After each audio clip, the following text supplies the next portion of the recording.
Good afternoon, class. My name is Jorge Franco, and this is my teammates. My name is Camilo Torres. My name is Jonathan Lorre. And this is our wave energy project on Mechanical Design 1 with our advisor, Dr. Sabri Tosunoglu. Review of our project. I will be handling the introduction, the earlier and the modern and the future use of wave energies. And I'll be doing the wave energy converters and the global wave power. I'll be handling the pros and cons, ethics and safety regulations, conceptual design, and the conclusion for our project. It's a renewable source naturally generated by the ocean wave oscillation. How is wave energy created? It's created when the hot wind blows through the ocean surface, making ripples. The ripple becomes swell, and these waves can travel for more than 1,000 miles without losing any energy. Why is wave energy important? Because in the next 20 years, the worldwide electricity consumption is going to be double, and also because the world needs renewable sources to help get rid of all that fossil fuels emissions on the environment. Some benefits of the wave energy are because there is a renewable energy and because it's environmental friendly. 1799, first patent was filed by Jarre and his son in Paris, France. On 1970, expansion of the wave energy developed due to the oil crisis that took place the same year. Also, Stephen Salter from the University of Edinburgh on the UK invented and developed floating mechanism that highly efficiency that absorb of the wave. He also published his own work on the journal called Nature on 1974. Modern history. On 1940, Joshua Masuda, a Navy officer with studies in wave energy, invents oscillation water column converter, which was a device that generates energy from rise and fall of water caused by waves and tides in the ocean, also with a low environment impact. He also developed navigation buoy on 1964, which was a device anchored or allowed to drift with sea waves. Also, in 1976, Dr. Yoshi Masuda promoted the Camp Made, which was a big vessel where they put all the heavy machines and equipment to test it in the middle of the sea. Future developments. Wave carpet is a design that is currently tested by Theoretical and Fluids Dynamics Lab. On the latest design that they have, they use a double action cylinder because this has less friction and more power output to bring the energy from the ocean to the shore. Diagrams of the actual moving parts. This is the point absorber. As you can see, this device moves up and down.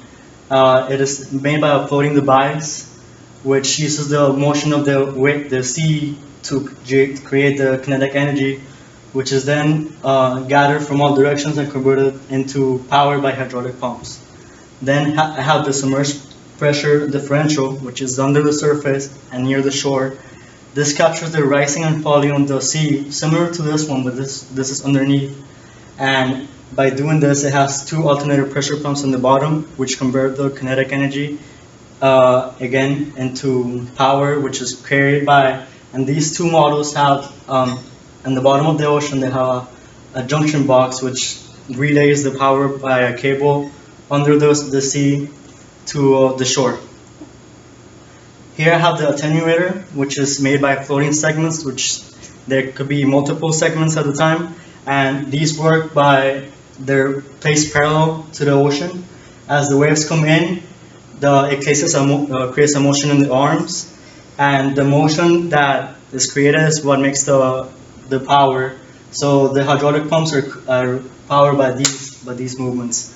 Here I have the oscillating wave surge converter, which is similar to the attenuator, but this one is also in the bottom of the ocean, and it's the way this works is that it moves as the waves pass, and it uses the oscillating arms just as this one, but as the arms move back and forth with the hydraulic pumps, also it creates the power, which is again sent back to the junction box and through cables under the sea back to the shore.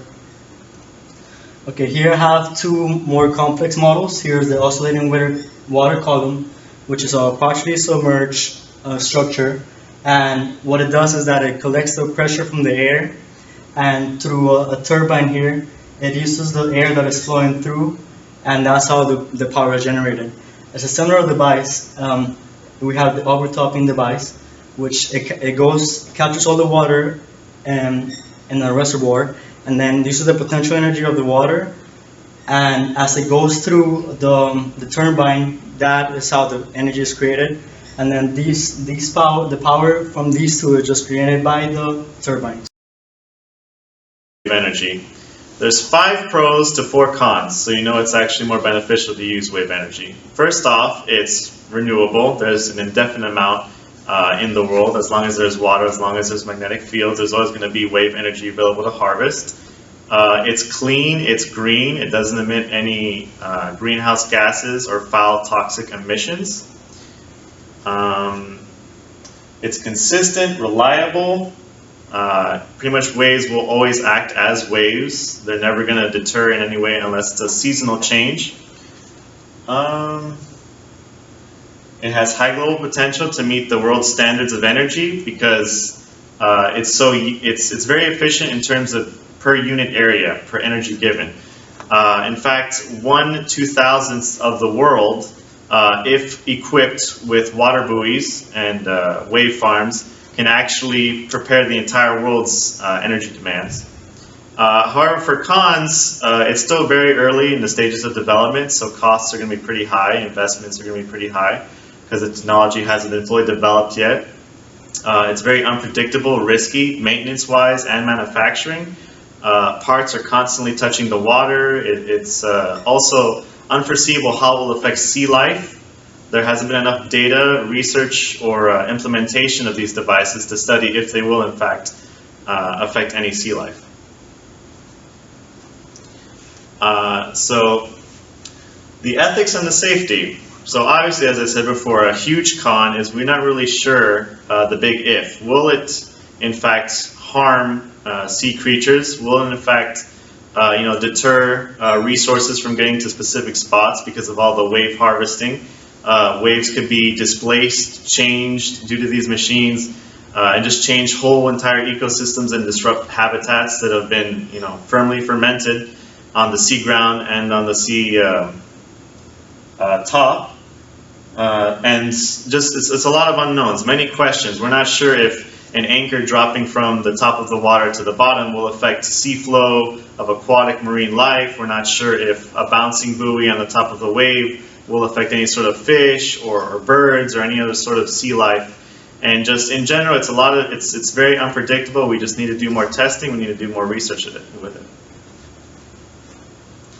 This is going to be our conceptual design. It's very simple. It's got a tire base for the buoyant part, which will float along the water, which provides all the energy from the kinetic energy flow of the waves. It translates that via a ball socket system here through a hydraulic piston over there with all the metallic parts, transfers that into working mechanical energy for us.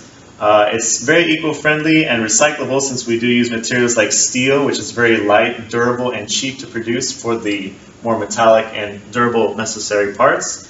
And of course, recyclable in that the tires, instead of burning them in giant mountains, we can actually reuse them here. Here are just some zoom-in shots of the actual part.